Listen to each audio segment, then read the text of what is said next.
than others? Well, certainly the ones that interact with us more, Mm-hmm. dogs and cats really are much more. They're much more able to read our emotions than gerbils per se, Right.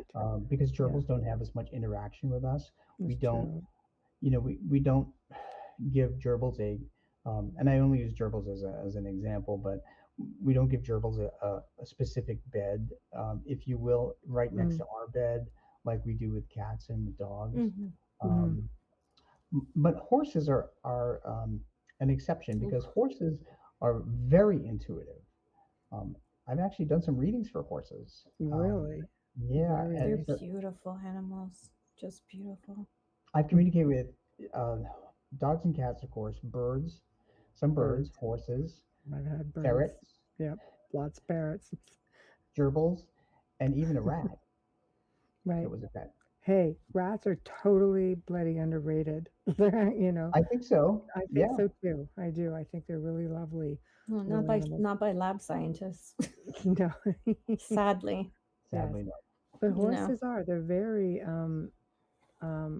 I've had friends who've had horses, and after seeing the Horse Whisperer, that show, you realize, when that horse was injured trying to protect, his owner in an accident. And if no one's seen the movie, I recommend it because she was so fearful of the horse after that, and it took somebody much like yourself to come who was working with the horse to say, make her realize like, he saved your life, like he really loves you that much, and they were able to make the connection again.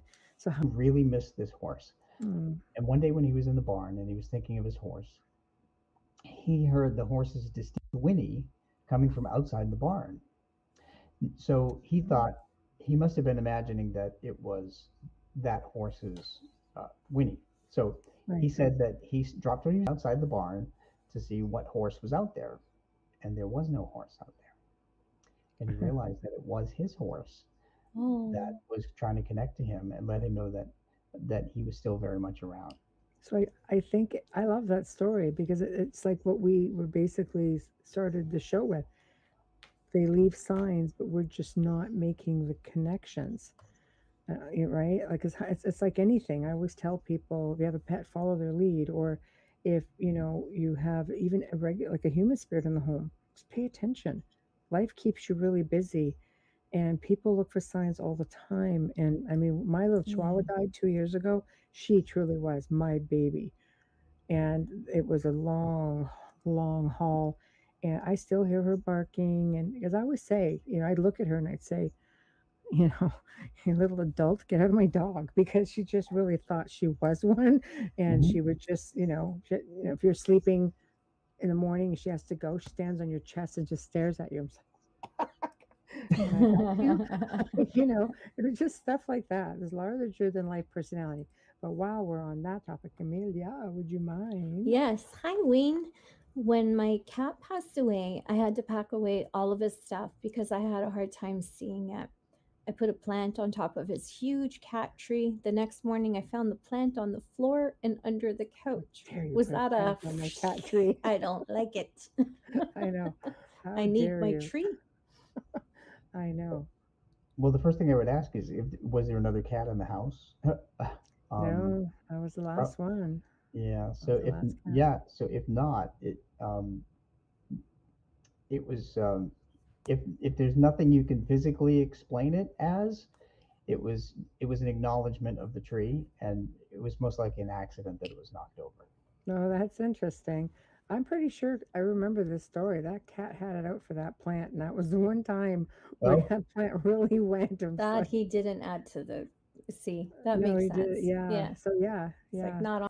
No, no, yeah, because he was elderly when he passed too, so he had a good life. But another Oh. question. Yes, Lori Washington. Hello. Can our living pets still see them and interact with them? I'm not quite understanding the question. yeah. Can Oh, can your our living living pets? pets, Got it. yeah, still I'm see okay, the Lori. ones that have passed? I'm okay. Yes, It's and Christmas time. We're all drained. yeah, no worries. So that's another thing that I address in my books too. Is that so I've also studied not only the behavior and learning of pets, but I've also had to study their physiology. So what I've learned is that dogs and cats have different cones and rods in their eyes, and that enables them to see faster movement than humans can. Yeah. As a paranormal investigator, I've learned that we can use high-speed cameras to catch the movement of a quick-moving spirit or Mm, an earthbound ghost. right. Dogs and cats don't need that. They can actually see them head on. Hmm. Um, they also have a different physiology in their ears, in their hearing. So if you think of a dog whistle that we can't hear, but dogs can hear, Mm, um, true. spirits can speak at different frequencies that we can't hear. Yes. So when I'm on a paranormal investigation with somebody doing with a recorder, they will ask a question and we can't hear the answer, but we'll play back the recording Leave a and piece. then we'll hear the answer because it's Right. spoken at a different frequency. So dogs and cats can hear and can see your dogs and cats that passed over. Mm-hmm. So and a couple of other follow-ups to that, check birthdays, anniversaries, and holidays again. And That's if a your good dog or point. cat is staring at what appears to be nothing and it's not a bug, It's something else. it may be them. Right. Um, I've also learned too over time that spirits don't need to stand on the floor. They can actually stand a little bit higher. Right. That's uh, true. Is and that a dimensional thing, you think? Uh, Could that be a dimensional thing? I don't think they really even need to acknowledge the floor. Right. Right. Right. Yeah. Um, and I had always thought that they would have to be on the floor. I'm thinking logically in the Physical. physical world, Yeah. like a scientist. And then I thought, no, because I've talked to so many people that have said, no, my dog or cat is looking up a little bit, and Mm. there's Yes. nothing there. It's not a bug. It's not Hmm. pollen or anything else. Right. Right. That Yeah. is so interesting. It's so true that they just don't have those limitations. When my sister's cat passed away, um, her cat used to sleep in one of her bottom dresser drawers. And after she passed away, obviously my sister took her things out of the drawer. The Mhm. cat just favored it, so she just turned it into a little whatever bed. And Aw. for many times after her passing, my sister would wake up and the drawer was pulled open and all the clothes were messed up, like